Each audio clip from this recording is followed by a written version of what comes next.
The valley was silent except for the whisper of wind through dead grass. Staff Sergeant Maya Chen crouched behind a crumbling stone wall, her rifle heavy in her hands, her breath coming in short bursts that turned to mist in the freezing air. She could see the faces of her team scattered across the hillside, 9 soldiers who trusted her to bring them home. The mission had gone wrong 3 hours ago when their convoy hit an ambush in these remote mountains, and now they were trapped, surrounded, and running out of ammunition. Maya checked her magazine one last time and felt her stomach drop. She had exactly 1 bullet left. Before we begin, tell us in the comments where in the world you're watching from. It was 11:23 p.m. when the radio crackled to life. Ghost 2, this is Command. Extraction choppers are 60 minutes out. Can you hold your position? The voice sounded impossibly distant, like it was coming from another world. Maya pressed the radio to her lips, looking at Private Rodriguez bleeding from a shoulder wound, at Corporal Jackson trying to bandage his leg with strips torn from his uniform, at young Private First Class Emma Torres, who couldn't be more than 20 years old and was now firing her last magazine at shadows moving in the darkness. Command, we're nearly dry on ammo, Maya said quietly, her voice steady despite the fear clawing at her chest. But we'll hold. We have to. The enemy had them pinned from 3 sides, closing in slowly, methodically, like wolves circling wounded prey. Maya had been in combat before, had faced danger and death and walked away, but this felt different. This felt like a math problem with no solution, a puzzle with missing pieces. She counted her team again, 9 lives depending on her, 9 families waiting for their loved ones to come home, 9 futures hanging by a thread. The weight of command had never felt heavier than it did in that moment, pressed down on her shoulders like the whole sky was falling. Sarge, they're moving up on the East Ridge, whispered Sergeant Mike Patterson, the team's best marksman, his voice tight with tension. Maya crawled to his position and peered through the darkness. She could see them now, at least 20 hostiles advancing through the rocks, armed and organized, patient enough to wait for the perfect moment to strike.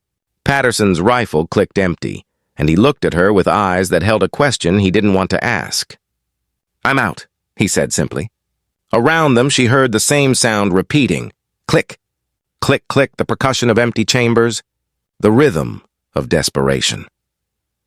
Maya's mind raced through every tactical scenario she'd ever learned, every training exercise, every lesson from commanders who'd kept their people alive through impossible odds. The extraction zone was 200 yards down the valley, across open ground with no cover, a killing field that would cut them down in seconds if they ran. But staying meant dying slowly as the enemy closed in. She looked at her rifle, at that single bullet, and a wild idea began to form in her mind. Dangerous, unlikely, maybe insane.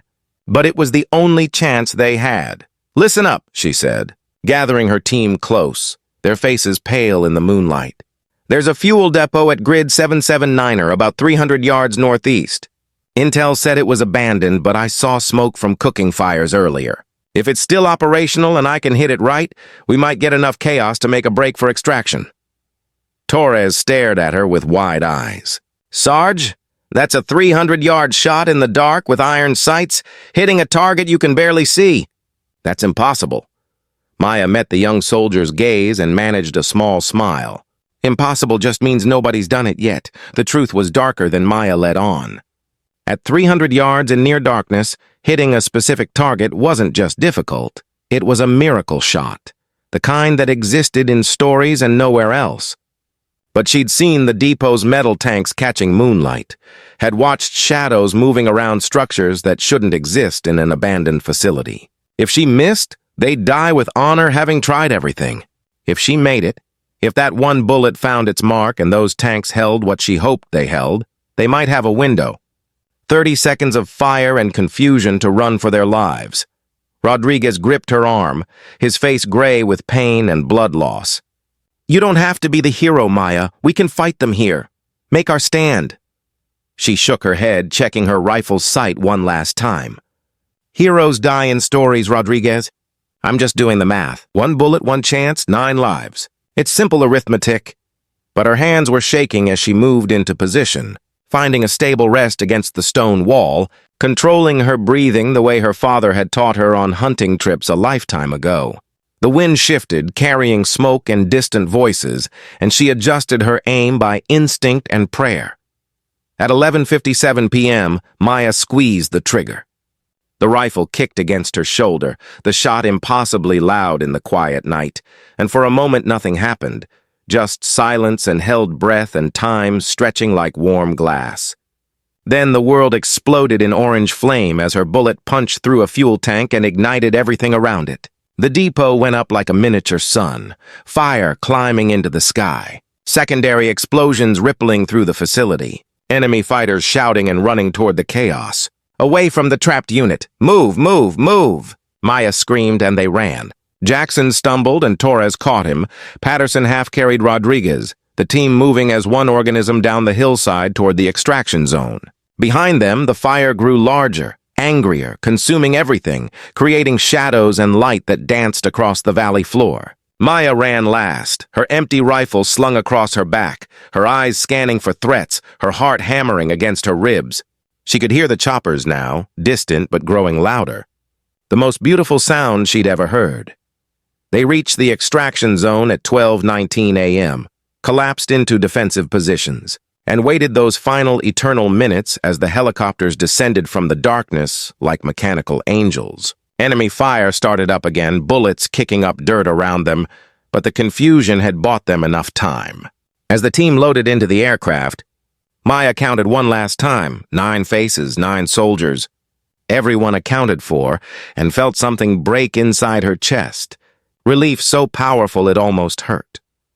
Torres grabbed her arm as the helicopter lifted off, had to shout over the roar of engines. "I can't believe that shot, Sarge!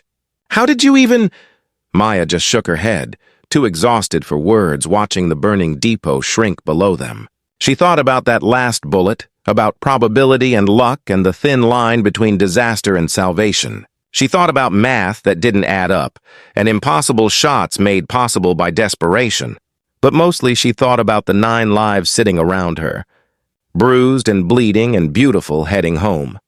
Back at base 3 hours later, as medics treated wounds and commanders demanded reports, Maya found herself alone for a moment, staring at her empty rifle. One bullet had changed everything, had bent the rules of physics and probability, had turned certain death into improbable survival. She knew they'd call her a hero, write up the mission as a perfect example of leadership under fire, maybe pin a medal on her chest. But she'd remember the truth, the shaking hands, the impossible odds, the pure desperate gamble that somehow, against all reason, had paid off. War wasn't about heroes or glory, she thought. It was about bringing your people home no matter the cost, even if it took your very last bullet to do it.